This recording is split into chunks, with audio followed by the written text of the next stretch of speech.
passe super, l'artiste, super, encore un but sensationnel.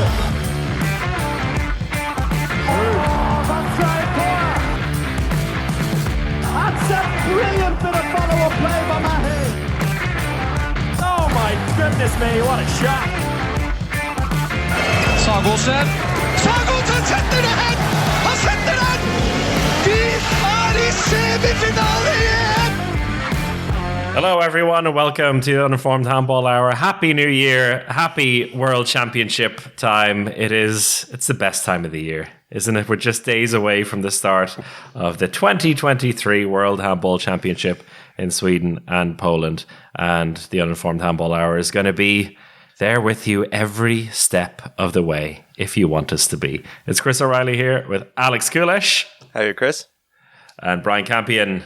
Hello, Chris. Hello, Alex. How are we doing, guys? I'm glad that there's something now to look forward to, because I don't agree with your opening statement there. This is the best time of year. I think without this handball tournament, this will be an absolutely dreadful time of the year. But it's good that we have 32 teams ready to battle it out in Poland and Sweden now over the next few weeks, which is it's a mammoth World Championship. And there's a lot of teams to talk about, and we're going to do our best today to talk about all of them. Some might be a bit more shorter than others, but we'll see how it works out. Yes, indeed.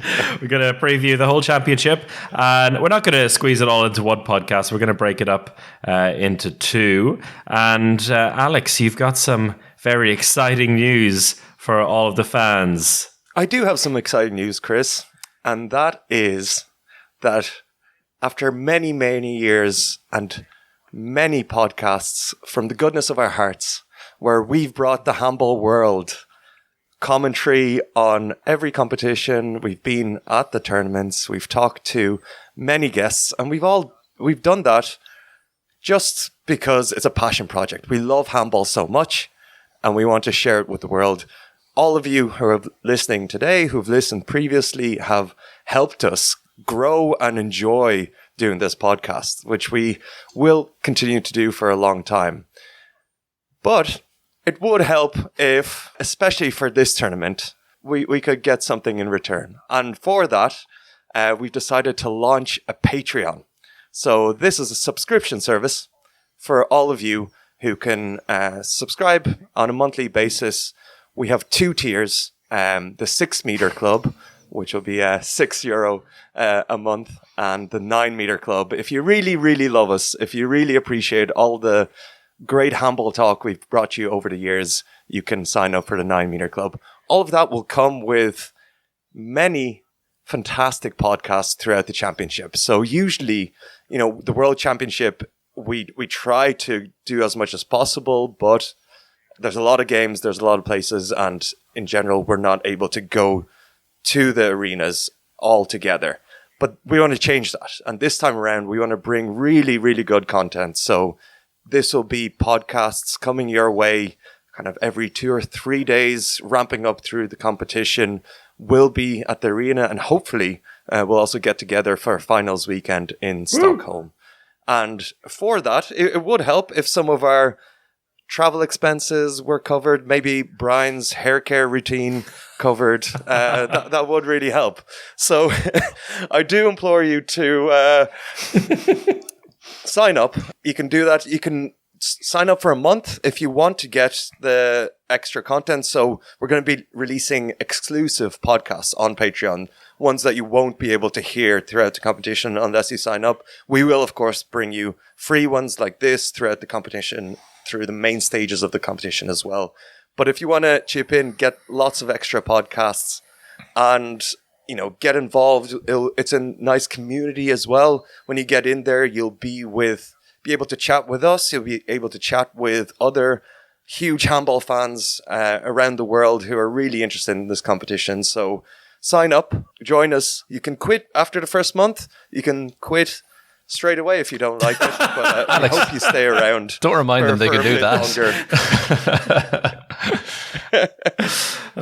But it's especially for this World Championship where we really wanted to do more than we've previously done. We don't want to just do kind of 3 podcasts throughout the championship. We want to bring you the type of coverage that we've done for the Euros before, where we're giving you guests, we're speaking to players at the arenas, and we're, getting into the depth throughout the competition. So all of that will be on Patreon. So do join us. It will be Uninformed Handball Hour at patreon.com.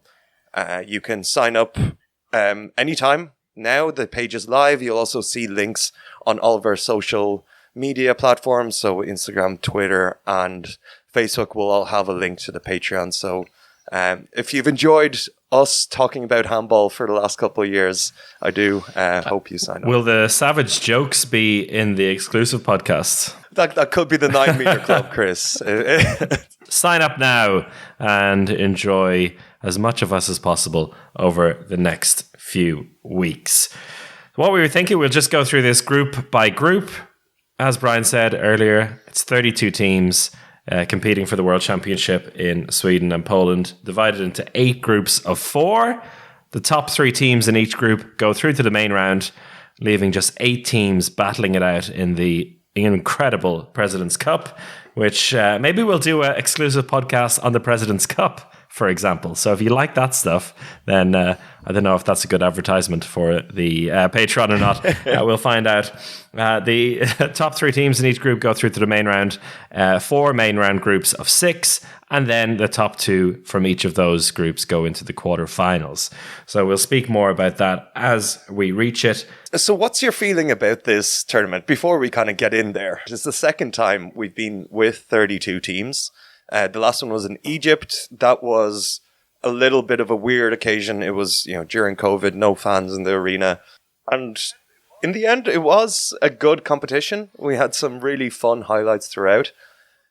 But looking at these groups overall, there are a lot of kind of very strange teams competing.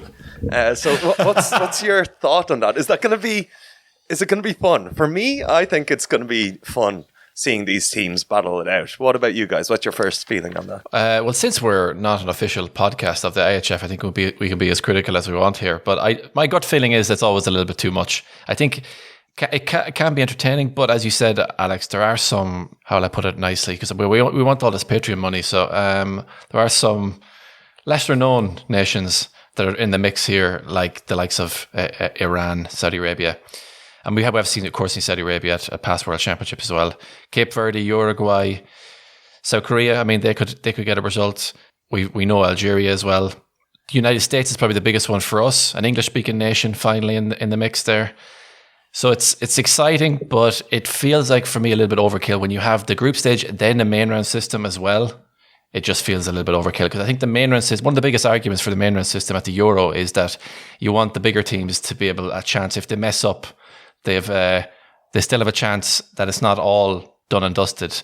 But where you have here weaker nations lobbed in with the big dogs and the main round system, it maybe just feel a little bit of an overkill for me personally. Well, also in the Euro, you have 2 teams go through the first round and then the main round. Here, it's 3 teams going through, which means there will be weaker teams in the main round as well. We remember from 2 years ago, Uruguay, who got in because of Cape Verde's COVID situation after they got eliminated from the tournament basically after the first game because of COVID cases, and Uruguay with a combined goal difference of -45 went through to the main round.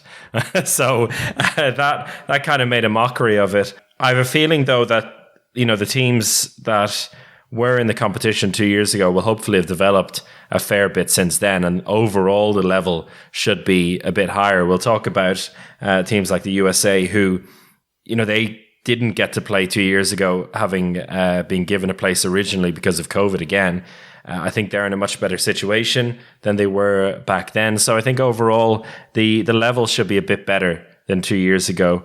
It's really hard to say. I think everyone comes into it thinking they have a chance of the main round, which is good, something to play for. And I just hope there won't be any 20 goal hammerings in the first round, because that was a big criticism as well of the previous Women's World Championship. I can guarantee you there's going to be 20 goal hammerings in the first round. I can. It's not about whether there will be some, it's how many there will be. After watching Denmark absolutely obliterate Saudi Arabia in the warm-up matches, that's led me to believe that there might be a few thrashings going on in this first round. But at the same time, 3 teams going through means that there's a lot of really high intensity, high pressure games for teams that might not be kind of used to that. So those lower level teams are going to play some kind of to the death matches. It's, win or go home matches that are going to happen in that first round with the weaker teams.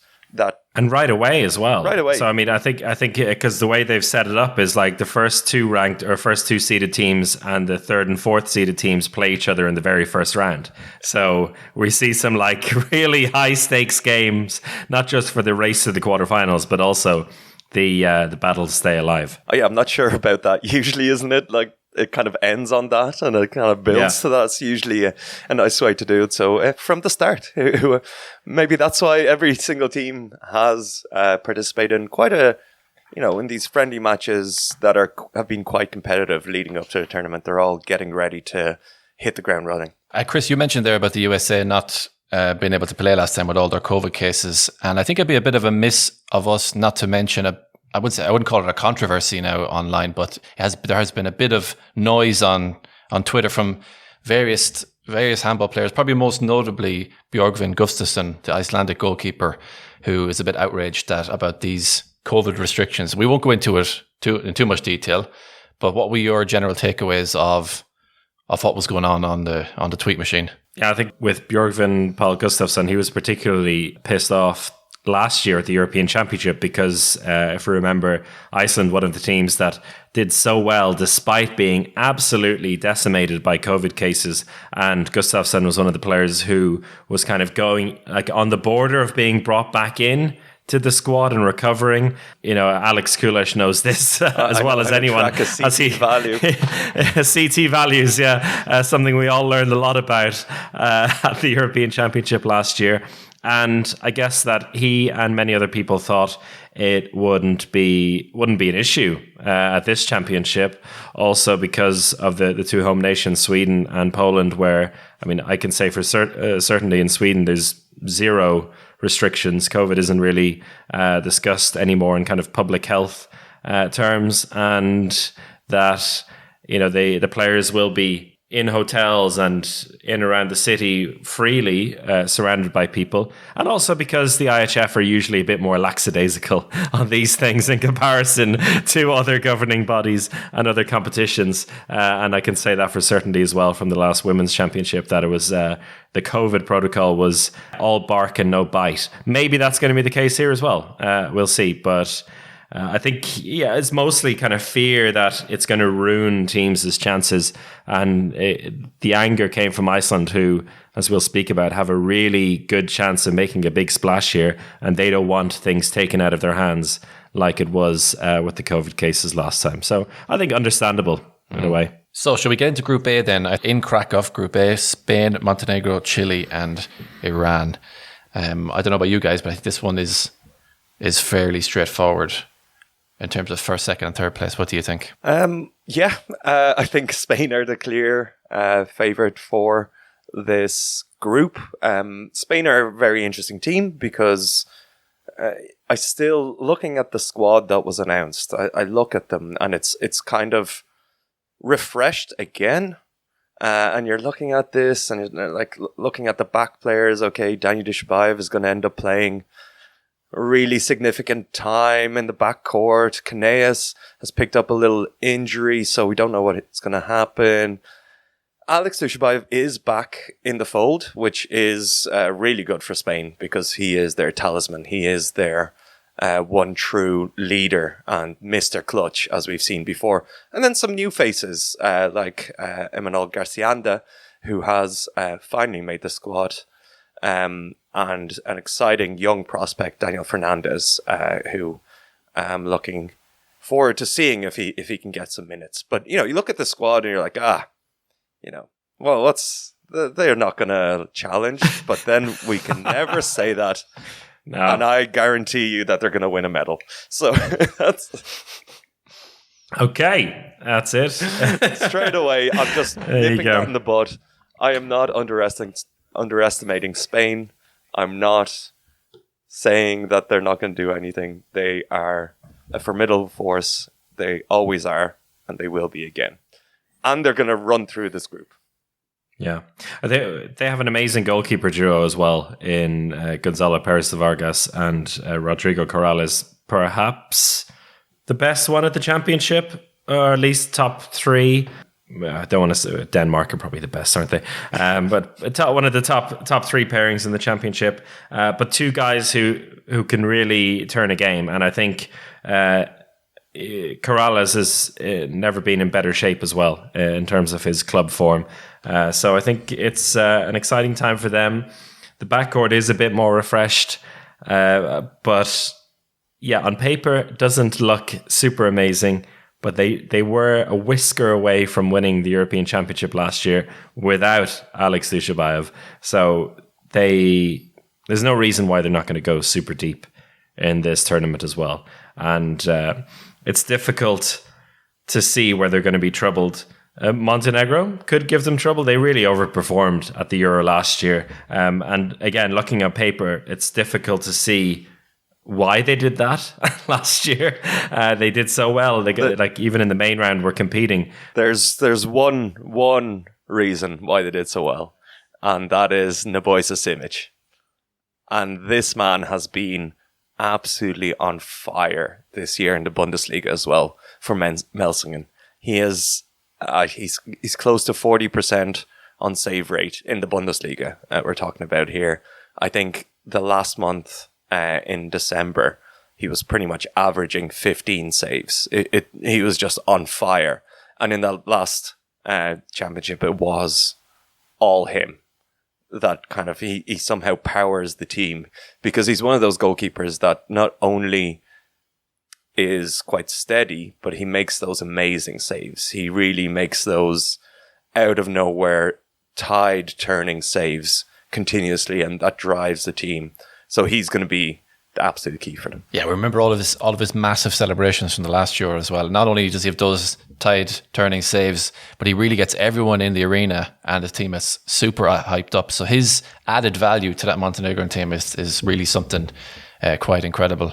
I was a very old, it's a wise man once said to me years and years ago, Robert Ham, that your goalkeeper is 70% of your defence. I mean, he's maybe been a bit generous with 70%, but when a goalkeeper is on fire like that, and the added value they can have to a team, they can take an average team, that's fair to say, I think Montenegro, average at the international level, and they can turn them into a team that then can compete with the likes of Spain. But the problem is, when they don't perform, you have the opposite, and they can then look very average. So he is absolute key for them. Also another player to look out for there, Radojica Cepic, who's just 20 years old, who is playing for Wetzlar now. He was really exciting as well for them at the last championship. So there's some really good players in there. Like also you have Milos Vujovic, Branko Vujovic. The Vujovics are key for them as well. But it's so difficult to know because you have those players who are like top players in the Bundesliga, and then you have guys who are playing for clubs in Kuwait and Israel. So and Korea. It's quite a mix, and but it's mostly the same team, I think, from last year. So there's no reason why they can't do something. They probably should finish second in this group and make it through to the main round. But there's arguably a bigger Montenegrin name in this group who has nothing to do with Montenegro. It's Iran's coach, Veselin Vujovic. What a segue. That's why you're here, Chris. What a signing. Veselin Vujovic is back in Iranian form. Oh my God. I don't know how this happened, but it could be a match made in heaven. It was a 3-month contract. Oh, undoubtedly. He's such an angry man, and he has such high expectations of his teams that I can just imagine him slowly descending into absolute chaos as Iran are being hockeyed by probably someone like Montenegro. We're not even going to talk about Spain here. Yeah, I don't know. You know, Iran are... generally speaking, like they're technically decent. They've produced some good players over the years, but and very physical as well. That's something I always remember from seeing Iranian players. I don't know. It's hard. I don't really know much about the team. They have some players playing in Romania, but I think none of them have been chosen for the squad. I think there's only one player who is based outside of Iran in the team, and I'm going to try and pronounce the name now. Is it Pauya Naruzinayed? Yes. The Eintracht Hagen legend. That's it. Well, he's a playmaker who's played at Gummersbach, Severhof, and Göppingen, so he has some skills. That's for sure. Very short spells at all of those teams. I don't know why, but besides that, I don't really know much about this team, and we may not get to know much about them because they have to beat Chile to stay alive, and Chile have a bit of experience in this competition.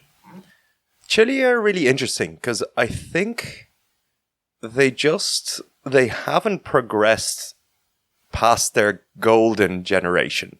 But you still have the three Vogtman brothers, Emil at 39, Erwin, who is the record goal scorer, 32, and Harold, who's 35. They're still all in the squad.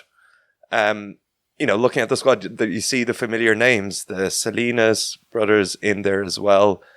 And there's just kind of there's a bunch of players around that 30 to 35 to 40 age bracket who've been around forever. And then you have a bunch of kind of 20 to 23-year-olds who, some of which are still playing in Chile, some in Spain, but none of which I've heard of or expect to make an impact. So you're just going to have this quite experienced team who's getting quite old playing with kind of 8 players. It's going to be that classic World Championship, and it's going to suit them that they're going to be playing Iran in that first game because all of those 8 35-year-old players are going to be fresh. They're going to be ready. And they might get a result, but as the tournament goes on, I expect them to just wilt. I don't see kind of the new generation there to take it on. That's why I think in maybe 10 years we're doing a preview, and we'll still be talking about the Vogtman brothers in the Chilean team pushing the age of 50 and 42. Well, to be fair, Erwin Vogtman, he's 32, and he wasn't in the French League All-Star team last season with Phoenix Toulouse. So he's genuine. Oh no, yes. But I was talking about more his brother Emil, who's 39 now. And they do have a few young players in there. Who knows what their ability is, though? Players playing in Italy and Czech Republic. It doesn't spark too much excitement in there, but they should have enough, I guess, to make it through to the main round. And yeah, good for them that they face Iran next. So it seems like there's a fair gap between first, second, third, and fourth in everyone's mind here. It's pretty set in stone. Yeah, there's a big gap between first and second, then a big gap between second and third and fourth. You agree, Brian? I do agree, yes. It'll be Spain, Montenegro, Chile, and then Iran. Okay, Group B then in Katowice. We have France, Poland, Saudi Arabia, and Slovenia. A little bit more tasty here, but I think we all know the 3 teams that are going to qualify. But in what order will they qualify? That's the big question. Yeah, very true. And again, a lot of people hate the main round format. I like it as well because there's only a certain amount of teams that do get through that main round, and these matches between France, Poland, and Slovenia are going to be important straight away. The team that finishes third in this group is going to struggle to get anywhere further. And I think all 3 teams are going to have expectations of going further. Poland, for me, are very interesting. They're hosts. They're a team that I think maybe people expected to kind of step up a little bit more. This kind of next generation coming in. They haven't performed at the previous championships quite as well as they probably hoped in preparations for this World Championship. But I like the team. I think the big loss is Kamil Šipčák on the line. They are going to struggle. That's a disaster. You know, he has been one of the stars of the year, really. And for a home championship, he picks up a little stupid injury just before. What is the injury? It's like an ankle ligament damage, but he is out of the. It's something that basically he's going to be playing the first club game after World Championship, but he's not going to participate in the World Championship, and it's just so unfortunate because he has been a real revelation. But other than him, you know, Szymon Syczko has been fantastic for Kielce this year. He's been a real star. He's claimed that left back position and is a fantastic shooter. They have the Gabalo brothers, Maciek, who's going to be quite important to fill in for Šipčák on the line, and I think a lot falls on Olejniczak, who also picked up an injury in one of the preview matches, but he is hoping to kind of get in to the start of the tournament, pretty much. And of course, Syczko, do have to mention that he had that horrible fall that was forced by another dirty player, and it ended up with a pretty significant head trauma, which he has recovered from and has played since. So it's good. Hopefully, he's at his best in the tournament. But what do you think about Poland? Do you think that this home crowd, this home support, this kind of expectation is going to help them or hinder them, as we've seen many times? I was looking at this group and I was having very nice memories of the EHF Euro 2016 when France and Poland were also in the same group, and also Poland had this whole home advantage. And Poland went on to win that group. And in the last game, you'll remember that last game of the group phase, Poland beat France 31-25. And that was a huge shock at the time. And I remember all the reactions on social media to it. I wasn't there in person, unfortunately, but it was a huge shock. And this Poland team, I think, can really absorb this home ground, going on the evidence of 2016 as well. I mean, Chris, you were there. You'll remember very, very clearly what it was like. I think it was one of the most entertaining Euros in memory, apart from one of the worst finals in memory. But everything up until that point was incredible. So I'm really looking forward to the Polish side of this whole competition, and especially then Group B. And yeah, I wouldn't put it past Poland at all to do something similar again. I think it's the Polish people are very proud people, and I think it gives them an extra boost going into games, and they've done it in recent history against France, so why not again? For Poland, I think they gave hints at the Euro last year that they are a team that can make a bit of an impact. Before that, it was looking a bit dire for them. You know, they had qualified for the previous championship by the skin of their teeth. They missed out on a couple of championships before that. The rebuilding of the squad really wasn't going to plan, but now they look like they have a fairly solid team. I mean, there's not too many world beaters in there. Syczko is fantastic. Šipčák is out. Like we said, he would have made a huge difference for the team, but it may actually be a good thing in a way that they can focus on a line player who doesn't need to come in on the attack like Šipčák does, because they have some very strong defenders in there. A really decent goalkeeper pairing as well, with Morawski and Kornecki, Płock and Kielce represented with those goalkeepers. I think that's a nice pair. The depth might be a little bit of a problem for them, from what I remember as well, seeing last year at the Euro. Morawski's Melsungen.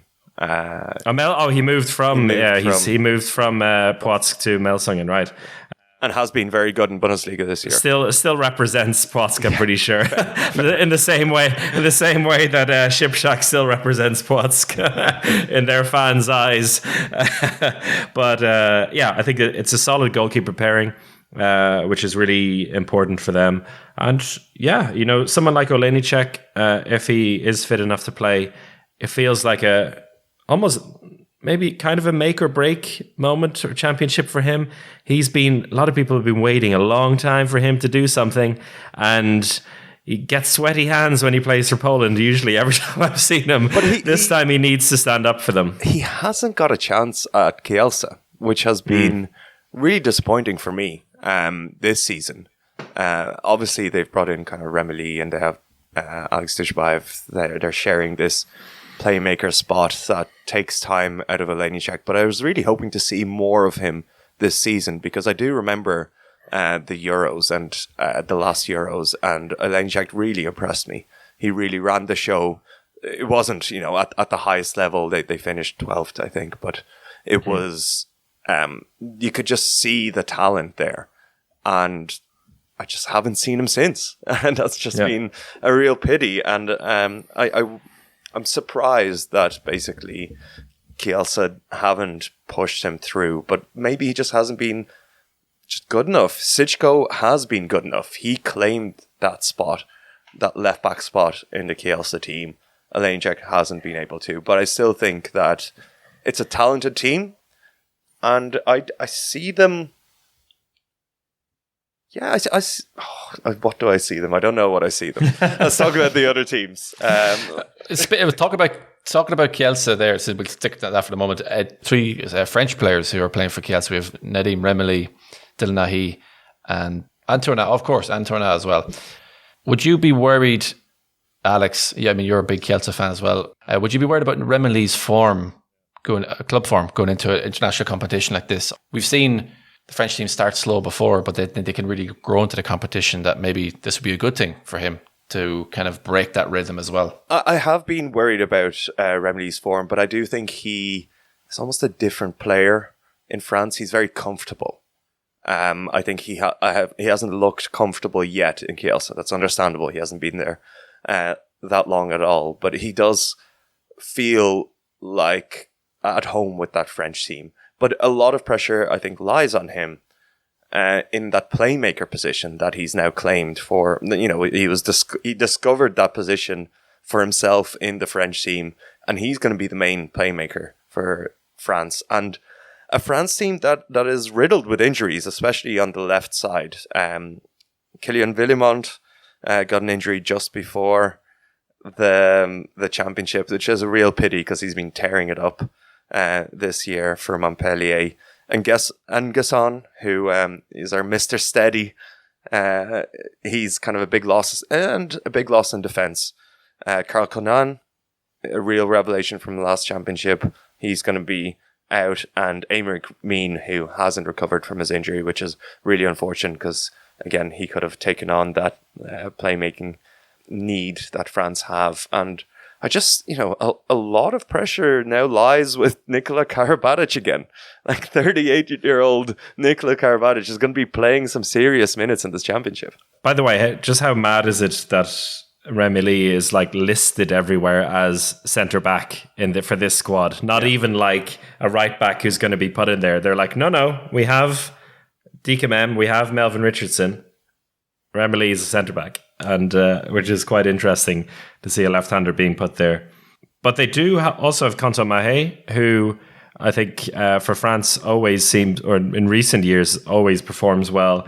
And what I'm really excited to see, Karabatic may play a lot of minutes, but if Thibaut Brie and Elohim Prandi get off to a good start as the left backs, they may just run the whole show. And I think Brie has been so good this season for Nantes. I'm really hoping he transfers that to the national team. But I think there is a lot of pressure on Brie, because not only in that slightly vacant left back position, but in defence. I wouldn't be surprised if he is even played as a defensive specialist at times. Although I expect Luka Karabatic to be that more of a defensive specialist in this tournament, because Tournat has been lighting it up. He, I think, in the two games that they had coming into the championship against Egypt and Netherlands, he scored 15 goals from 16 shots. So he's really an offensive force. So they're going to need someone to come in defensively. And Fabregas. Oh, yeah. Just that little player from Barcelona. But this is the thing. I mean, all the players they're missing, but they still have so many players and not all of them are who you maybe consider to be the first choice for the team, but would be first choice players for the vast majority of the rest of the teams in this competition. So I think France are in a very good spot here, despite all of the injuries. Goalkeeper position, Brian, is it still a worry? No, I think they're going to be fine. I think my best friend, Vincent Gerard, he's very hot and cold, but he likes the now World Championship, so I'll tip him for one of his more solid performances. Just going to ask you about Prandi, because I think he is a player who is actually primed for an absolutely massive championship. He's going to take that left back position. Do you think he's ready to step up in this championship? I hope he does, because I feel like he's one of those players where you feel like at 24 years of age, 24 years old, that he is one of the guys who needs to step up, I think, at this stage. Of course, he had that dreadful situation where he was stabbed, and it took him a while to come back from that, but he is back now, and he's one player which I'd like to see him perform well. He has a bit of a reputation of just being a bit of a hotshot but not using his head in the right moments, but I think he could be a huge asset for this time. He needs to be. If France are going to get to the semi-final and final, he'll need to be one of those players that plays well. The third seeded team of this group is Saudi Arabia. And you talked earlier about Vesel Vujovic, and we have our own little version of that with Saudi Arabia in a man who's a former Denmark coach, GOG or GOG, whatever you like to say it, Vardar, Odense, and now Saudi Arabia with Jan Pitlick. So a bit of a strange one there as well. Money talks. That's all I'll say. The money does talk. And it's funny because I think I vaguely remember when he was announced as the coach that, like, in Danish media there was a bit of backlash, and like because of sports washing, all of this, and then Denmark go and play 2 games against Saudi Arabia before the championship, which apparently the reasoning behind why they played Saudi Arabia is because they're playing 2 teams in the group from kind of the same region, or at least that play against each other once in a while in Bahrain and Tunisia, but it's definitely because of a bit of cash that fell on the floor. But can you guys guess the score at halftime between Denmark and Saudi Arabia in the first match that they played? Oh, I think I've seen this. Was it 25-4? It's 25-5. Ah. Close. Oh dear! Oh dear! There's a full arena of this is in Denmark. There's 10,000 people watching this. Just I don't know what you do when you're watching that. I'd say there's all doing side bets of like who's going to score the next goal, or is it going to go through the legs or in the top left corner. I know, Alex. So we've got, in all seriousness, Alex, go on. Give us who's your favorite Saudi Arabian player? Go on, and why? So like I like the Mukhtar players. They really actually Mukhtar played pretty well in the Super Club. They showed a bit of something. But I think for me, the player that has to stand is Abdullah Al Hamad, who's actually an Al Noor player, but he's got 94 appearances, 116 goals. He's 32, but I think he's got something in him. Well, he's got an average of 1.2 goals per game. Yes, he does. And he might not get ahead of... I've got a better average than he does at international level. Oh, dear. Okay. But to be fair, most of the players in the Saudi Arabia team come from those 2 clubs, Al Noor and Mukhtar. And both of those teams looked decent in the Super Globe. That's the only time that I know of any Saudi Arabian players playing. They looked okay, of course. They had some ringers come in, like Hassan Kada, who we'll get to later. But Yeah, I think in another group they could have had a chance. They finished third in the Asian Championships, beating Iran in the third place playoff. But in this group, they're just going to get destroyed. Yeah. It's not going to be pretty. To put things in context, last month they had a test match against a Swedish club team. This is the level they're preparing at, and I think that says a lot.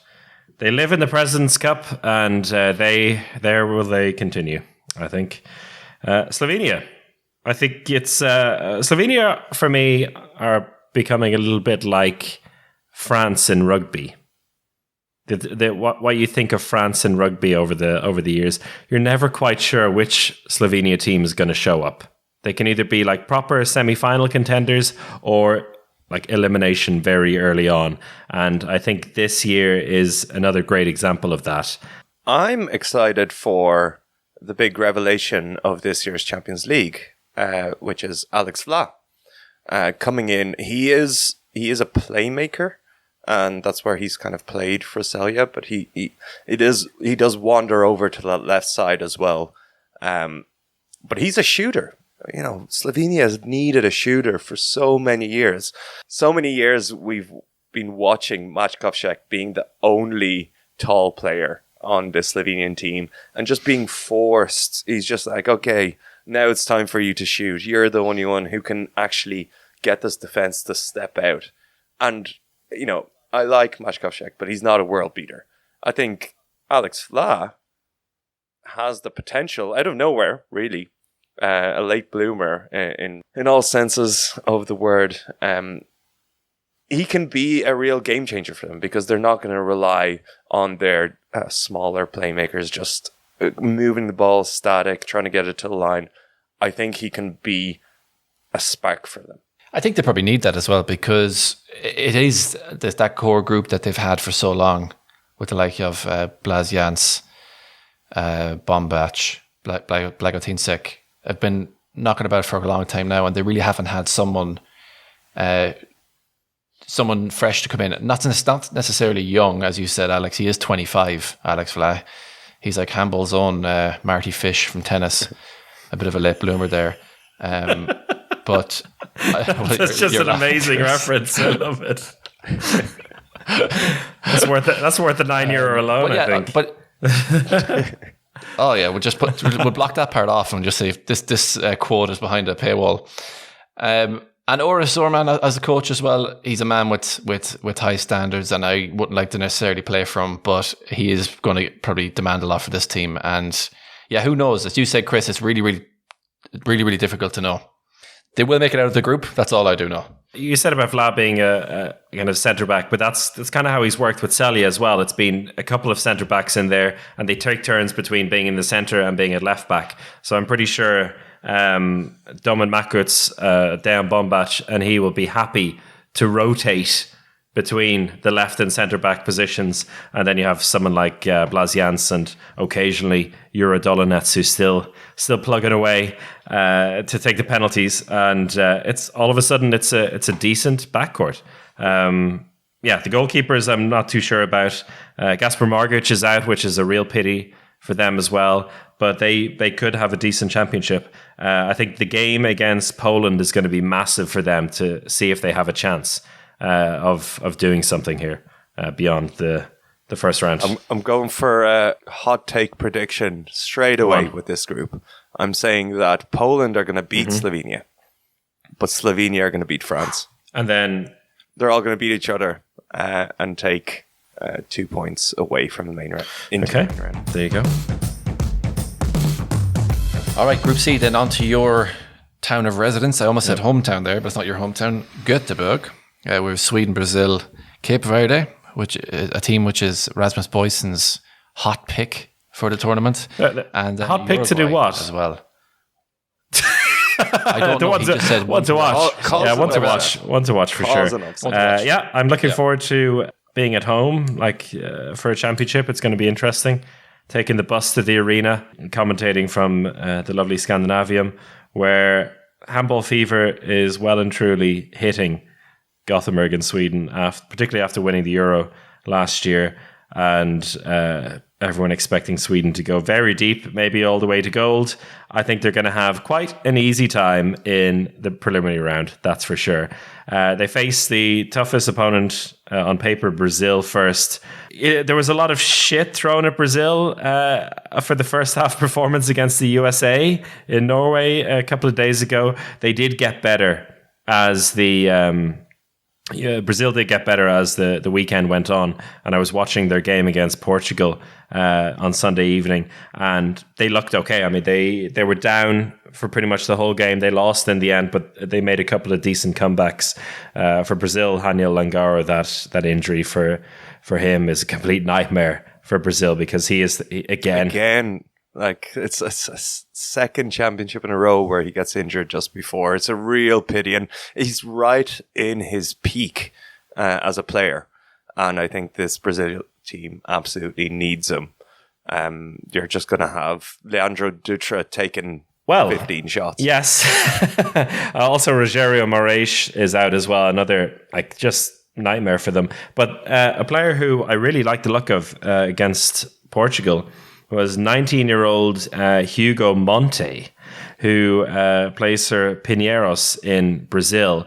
And he scored the most ridiculous goal against Portugal, where he from the right back position, took a jump from about 11 meters out, floated, waited for 3 defenders to jump, bounced the ball.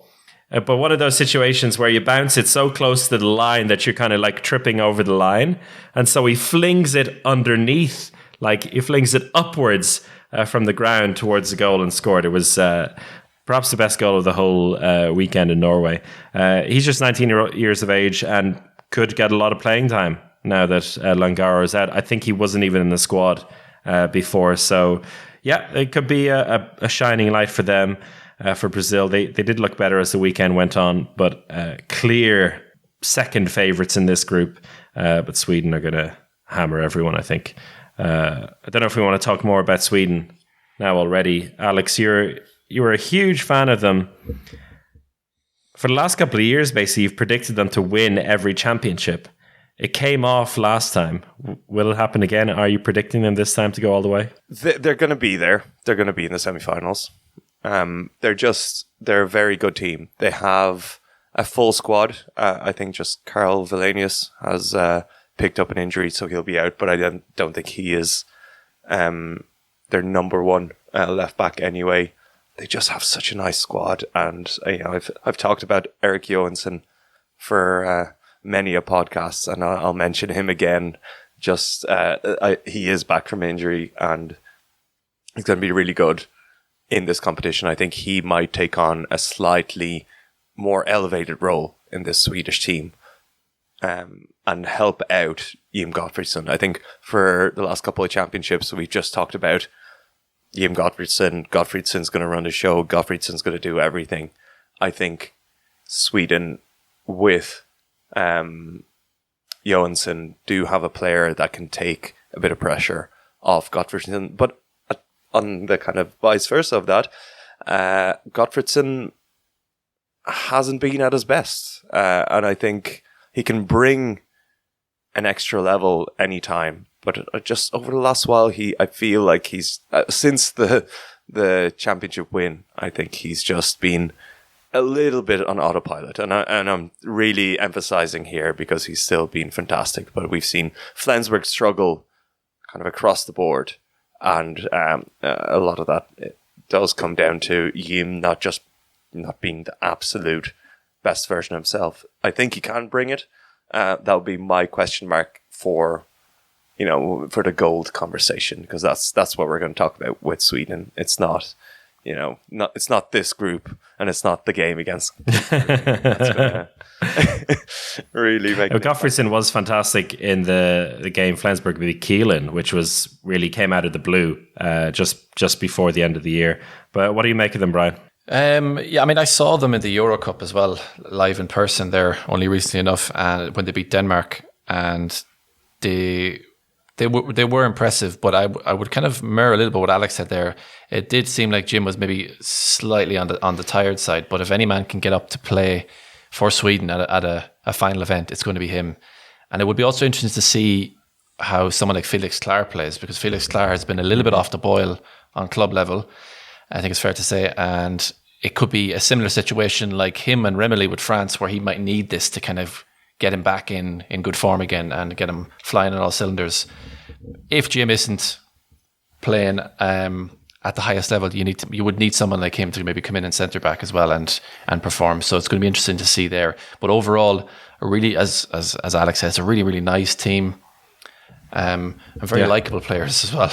I know I said that about a lot of things, but just nice one of the guys, nicest ones is one of the big changes to a team that's pretty much the same, and that's Mikael Appelgren has come in after such disastrous couple of years he's had with injuries. The worst injury luck. It's so impressive that he's come back. He was quite just following him on Instagram. He's been just incredibly positive throughout the last couple of years, where he's barely played any handball, and great to see him back, and great to see him just go straight back in. Big call to bring him straight in, and him and Andreas Palika as a goalkeeper pair a few years ago, they would have been considered the best at a championship, and maybe we'll see them put together a series of performances to put them back in there. Another Mikael Appelgren has come into the team, and that's the assistant coach, because one of the assistant coach who helped them win the Euro last year, Martin Bokvist, left. Now he's Norway's assistant coach, and Mikael Appelgren, who was the former Elverum coach, as they made their break into the Champions League, and now he's the Sävehof coach. He's the new assistant coach, which I think is quite interesting. One other thing on the guy who replaced Karvelinius, who I've really liked the look of, is Ola Forsell Sheffert from Rhein-Neckar Leuven, who is a left back and centre back, also plays a lot of defence for them, so he can also play quite a bit in centre. He's very safe pair of hands, and a player who makes the right decisions. He's not going to always take on the shot, but good for him that he's in the team. I think 29 years of age, and he's getting his debut at a championship. So really, he's a real late bloomer in that sense, and great for him. Interesting choice, and I think that says a lot about Glenn Solberg, because he has always gone his own way with players. Andy Nielsen is still not in the squad, and Lucas Nielsen was a player that people thought would come in for Karvelinius, but he went for Forsell Sheffert instead. But what I'm really looking forward to, the first game I'm commentating on at this World Championship on Thursday evening, Cape Verde against Uruguay. They've never faced each other on the court, but this is a huge revenge match. Do you know why? I mentioned it at the start of the podcast. Because Cape Verde weren't able to play, or they basically played a game in the last World Championship, but then got more cases of COVID and had to drop out, and that's when Uruguay got through and got absolutely slapped in the main round for exactly. So even and provided us with some of the greatest handball comedy we have ever witnessed. From Geronimo forgetting the rules of handball to the greatest moment where they took a fast throw off, and the Uruguayan line player absolutely chucked the ball from the halfway line to what he thought was an empty goal, but actually the goalkeeper was already pretty much there. But it didn't reach the goal. It reached the head of a German player, and everyone was very confused. So I'm looking forward to Uruguay playing just for the fun of it. They've sent a couple more players to Europe since that experience. I think it's a fairly similar team. All of them playing for 2 or 3 clubs in Uruguay. A couple more guys playing in Spain. And a young line player, just 20 years of age, Zion Ramos, playing in Malmö in Sweden. So, so he'll be right at home up the road in Gothenburg. But I have a feeling they're going to be at their level this time, which is the President's Cup. And Cape Verde, who have 10 players playing in Portugal at the moment, finally have a chance to show what they're made of. get revenge against Uruguay. They have Lubomir Obradovic as the coach, who we might remember from being the Serbian women's coach most recently, but he also had a 6-year spell as Porto coach between 2009 and 2015. So I'm guessing he speaks Portuguese, which would be quite important, I think, for this team. So yeah, I'm excited to see what they do. I watched a bit of Cape Verde against Austria in one of the warm-up games, and they looked exciting. They have some exciting players. They're very dynamic. Obviously, Leandro Semedo is the player to watch out for, who's had a pretty good season in Benfica. But I fear for their defence. They end up losing, I think, by 5 goals and conceding 37 against Austria, even though the game was very close. They played quite well. But the overall structure kind of communication was just a level down from their attacking capability and their kind of personal skill level, which I think is kind of good enough to do something even in the main round, to cause some headaches for the bigger teams. But defensively, they just looked a bit of a mess. So maybe that kind of gathers as the tournament nears and they have a lot more training and they had the test matches and they have the right players playing. That can change. But it's just one thing that, I have as much hype for Cape Verde as Rasmus Boysens. But I think they're not quite there. Well, I think they have, like you said, they have time to get into it. And I think the series of games for them is perfect because they have Uruguay first. They're expected to win that. They'll probably win it. Sweden next. They're not expecting anything. And then Brazil could be where they pull off something big, like you've been mentioning. And having them third could be really good for them, assuming that they all stay fit and no more COVID. Let's do one more group before we finish up this episode. We'll do Group D and Kristiansand, Iceland, Portugal, Hungary, and South Korea. I think everyone's dark horse of the whole tournament, and it seems to be that everyone's talking to them on Twitter, this is Iceland's real chance to, I'd say probably minimum get a medal, maximum maybe get to the final at least. Yeah. What do you guys think? Would you be on that bandwagon or no? Is there a bit too much hype for Iceland? That's what I'm feeling at the moment. Maybe that's just Twitter talking, but I feel a bit of like we're running away. Yeah, well, that's the thing.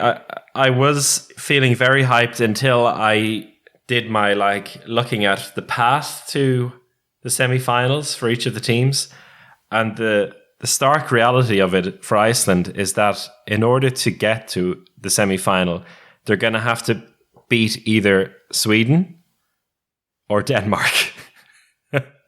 They're almost 100% going to have to beat one of those teams, because if they finish second in the main round, Denmark are waiting in the quarterfinal, probably. So, well, you got to beat the best to be the best, and that's going to be put to the test. Yeah, they're not scared. They have a lot of fans going over to the championship, and the hype in the country is really, really, really building. Well, they have nothing else to live for. So this is that is very hard. But what Brian mentioned before about January being a miserable time of the year. Otherwise, just imagine what it's like to be living in Iceland in January. Iceland most of the time. Oh no way! But in January, there's a reason why there's big hype and everyone really is super invested in this team. But they starting 7, perhaps some of the combination of those players, the most informed starting 7 in the world, perhaps at club level. It's very good. I would still say that. No, it's just when you say the full starting 7, and when you say the full starting 7, Aaron Palmerson is part of that starting 7, and just this, it's a classic. We've talked about it for many years. Which Aaron Palmerson is going to show up? Is he going to have the drive? I think this is his almost farewell tour potentially. He's going back to Iceland. He's kind of stopping handball at the highest level after this season, and this is his big opportunity, his golden generation, his chance to win a championship or a medal. And if that's not enough to drive him, then there's nothing that can drive him. An interesting statistic about this: the players who have played the most games in 2022, in second place, Magnusson, and in third place, Christiansen. So 2 Icelanders there in the top 3 of the most games played in 2022 is quite incredible. So their in-form aspect then does reflect there, I think. Who's the number one? Magnusson and Christiansen, you said, is 2 and 3? Kai Smits is number 1. Okay, Smits. Okay. It's all just Magdeburg players. Yeah. Okay. But I think it's Christiansen who is the big revelation. He's the player who's grown into something absolutely special. We've seen Magnusson go up a level as well. And I think the criticism for Iceland over the last couple of championships has always been that they're always good enough. They're always right there. But they end up just losing, 33-32. How many times have we seen Iceland just have a game that slipped out of their hands? It's just constantly happened over the last couple of years. Hey, Mr. living in Denmark. Remember what happened last year? It was Denmark throwing the game against France, which knocked them out of the semi-finals. Which created such a national fiasco that people were calling for Danish to no longer be taught in school in Iceland. An already rocky relationship was further fractured by Denmark throwing that game by playing the B team. So, yeah. I think I probably, yeah. In 2022, they took a step forward and we're good enough. I talk about the couple of years before that, when the type of player like Christiansen was just too young. He wasn't there to kind of lead them. And I think the key being here that it's not just those younger players growing up like Hallgrimsson, Christiansen, and becoming absolute kind of mainstays. It's also Magnusson becoming a superstar, going from a very, very good player to a player who can just win a game for them. And having that player is going to be absolutely crucial for their hopes of getting to the highest levels. But it's a great group. It's the classic group. How many Iceland, Portugal games have we seen? Yeah, it feels like they're playing every single tournament they're drawn into. And it's great handball. We love to see it. Hungary in there as well. South Korea, a decent team. So I think for me, this is the most exciting group, and it's straight away a real challenge for Iceland. They're not the kind of clear runaway winners in a group where, swap them with Sweden and Iceland are going to be just chilling for a couple of days before they enter the main round. Iceland are going to have to work from day one, and I think Portugal can definitely put it up to them. Hungary they always have an upset in them, so it's not all clear from this group for them to just progress all the way through. Brian, Alex mentioned there Palmerson, whether it's which one is going to show up, and this being potentially his last great chance. Which Palmerson do you think we'll see? I don't know why it is, but I find it hard to imagine we're going to see him and come along and absolutely tear it up. I think he'll have a decent tournament. I mean, pretty much like he did at the last Euro. It was nothing too groundbreaking, but I don't know. He's a strange type of player sometimes, that he can really coast a tournament, and I don't know. I find him a little bit frustrating personally, because I feel like he's a player that could have done so much more in a way, and he kind of always seems to just coast it when he can, and then starts playing when they're 10-0 down, or so. I don't know. It's but I think what they don't need, as I was saying, kind of with Magnusson taking up that leadership role and Christiansen, they don't need Palmerson to be 11-goal Palmerson. They need him to be Barcelona Palmerson, the guy who shows up in the Final Four and gets you 5 goals when you really, really need them. And that's the version that they need, and I think that version can show up. Not the Aalborg Palmerston that we've seen at certain times of the season. Maybe not. Where sometimes he's on the court, you're like, they were playing much better when he's on the bench, and then he comes back on the court again. You're like, oh, yeah, don't know what quite's going on there. But a few times I did see them live. It did look a little bit like that to me. Yeah, let's just say Aalborg were pretty fine with ending his contract early and sending him to Iceland. Hallgrimsson is fit, which is huge, I think, because that was a worry pre-championship, but he played in the test matches against Germany. Only 4 players over the age of 30 in that Iceland team, which I think says a lot. And 2 of those players are Pálmarsson and Bjarki Mar Eilífsson. And every Icelandic player I've seen over the last year that's in that team has just looked really, really solid. Like the players that are going to be the backups in this squad had a huge amount of playing time at the Euro last year. So yeah, everything I think is looking great. And I think the Christiansen Magnusson pairing, them playing club handball together and looking so good together, that's going to have a big impact, I think, in the championship.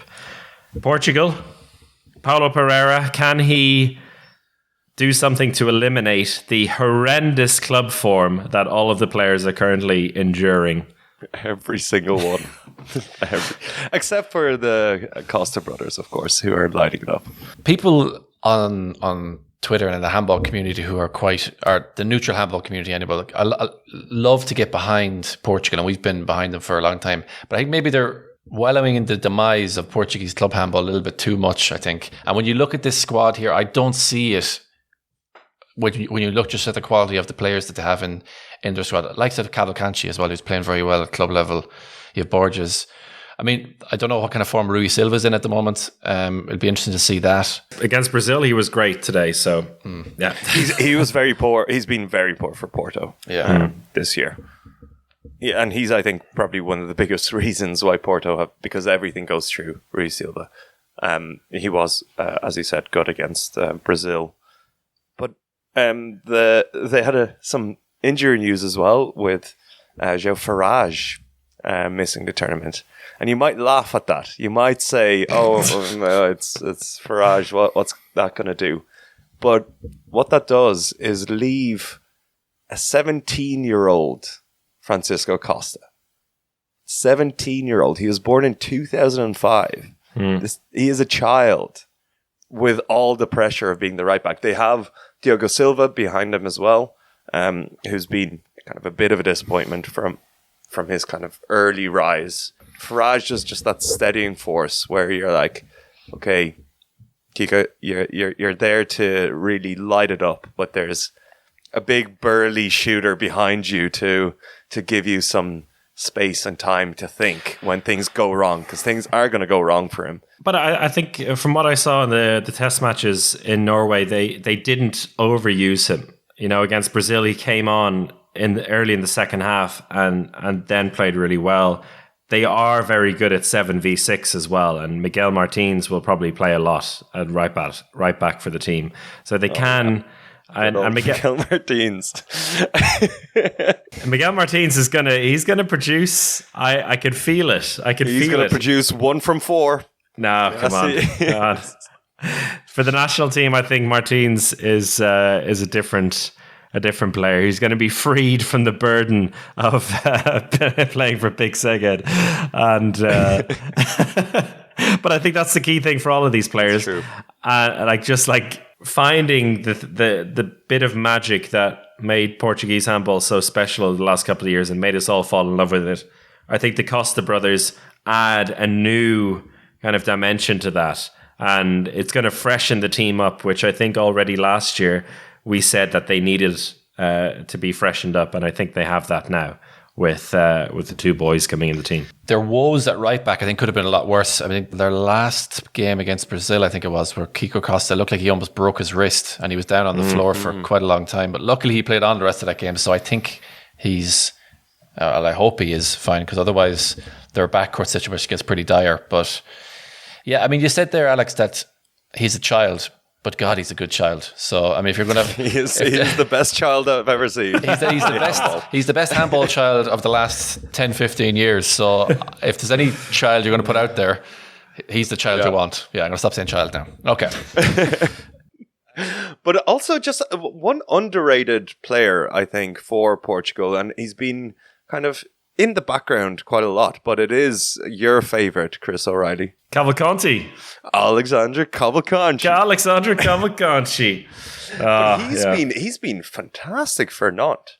He's been a real, and I don't know, for some reason in my head, I had Cavalcanti as a older player, and just kind of in the João Farage mold. I don't know why. I don't know why I had him there in my mind. But he's 26 years old. He's just coming into his prime. He's been fantastic for Nantes.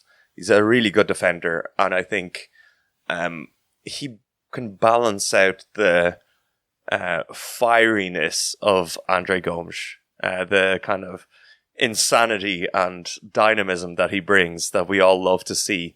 But having that balance also works really well.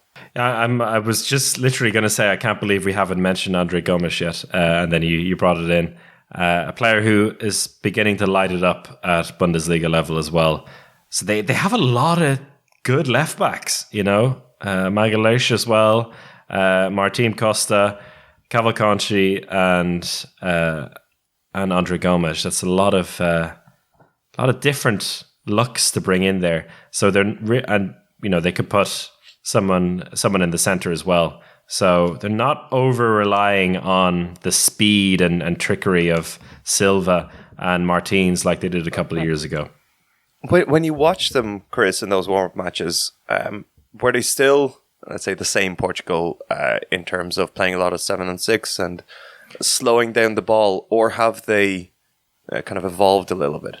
I think they've evolved, and I think they purposefully tried to avoid kind of the way they approached the game in the last few years. They've tried to mix it up quite a bit. It was hard to, from what I saw, they were never really the same team for like one half onto the next. They mixed it up an awful lot.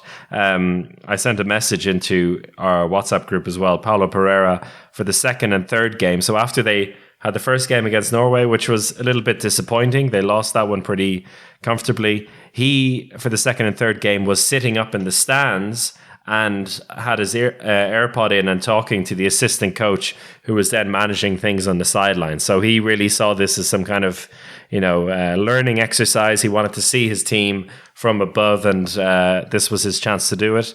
So I think that it was very much about experimentation. After they lost that game against Norway, they realized they were going to beat USA, they were going to beat Brazil. So let's test things out, which is probably for the best for them. From what I saw, it wasn't great by any means, but everyone got a run out, and I think it'll put them in good stead for this very tough preliminary round. What about Hungary then? We're talking about a very familiar group of Iceland and Portugal. Yeah. It has to be Hungary in there as well. Those three teams just seem like they're always kind of rubbing shoulders at these final events. Absolutely. And actually this year, I think, again, Hungary shot for their home championship and tried to get a generation shift and seemed to have missed a little bit. They obviously performed horrifically in that European Championship, where they failed to make it to the main round, which was an absolute disaster for everyone involved. And it's pretty much the same team without their best player. So actually, I don't know. I was looking at Hungary and thinking, okay, they're still going to be... Who's their best player is missing? Dominic Mate, of course, being their best player. The right back who's been moved to PSG, but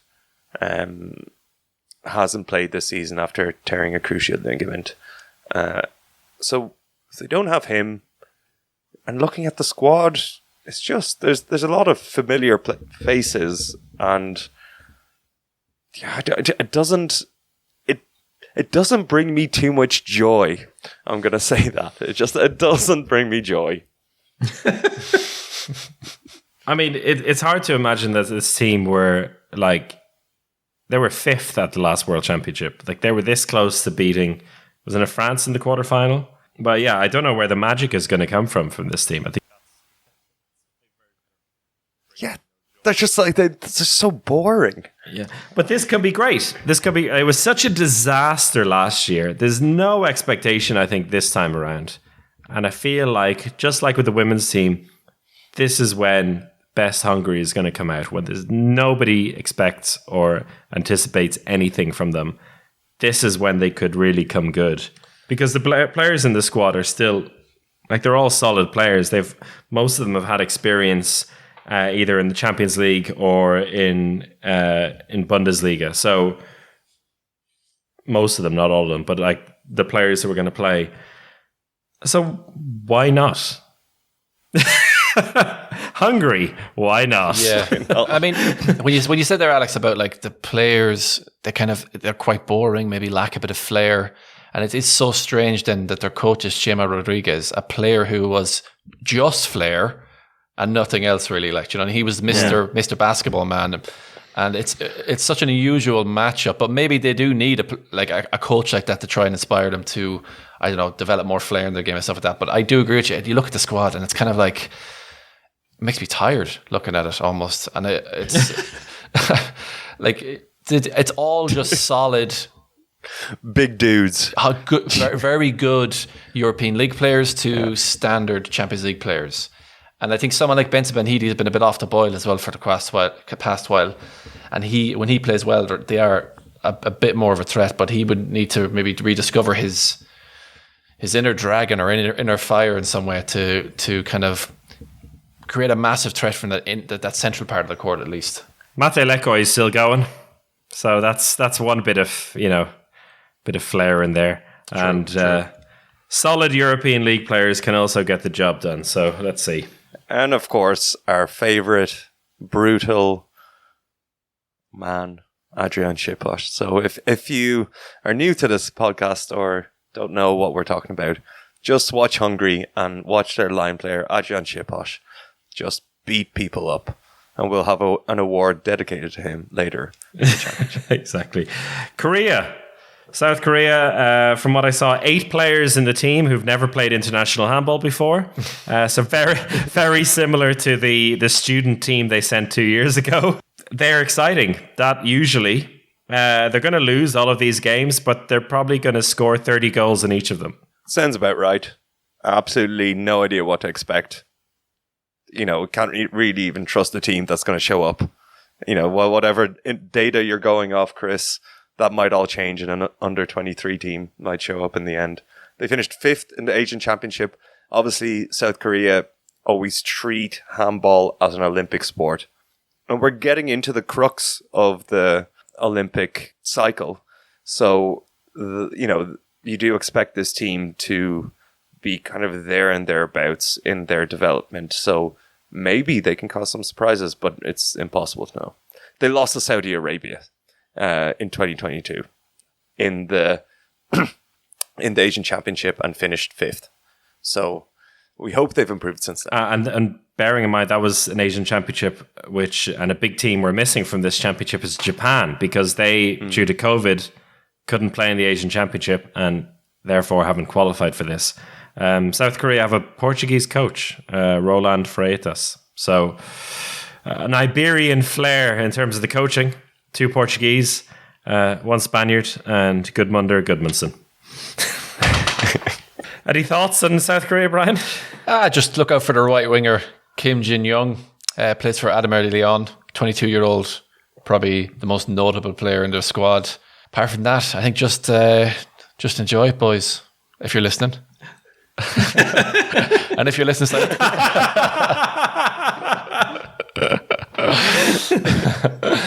go out there and enjoy yourselves. Go out there and enjoy yourselves. All right, we'll wrap it up for part 1 of our massive pre-World Championship podcast. We'll be back with part 2 very shortly. We're going to record it right now, in fact. So see you on the other side. And do remember, Patreon.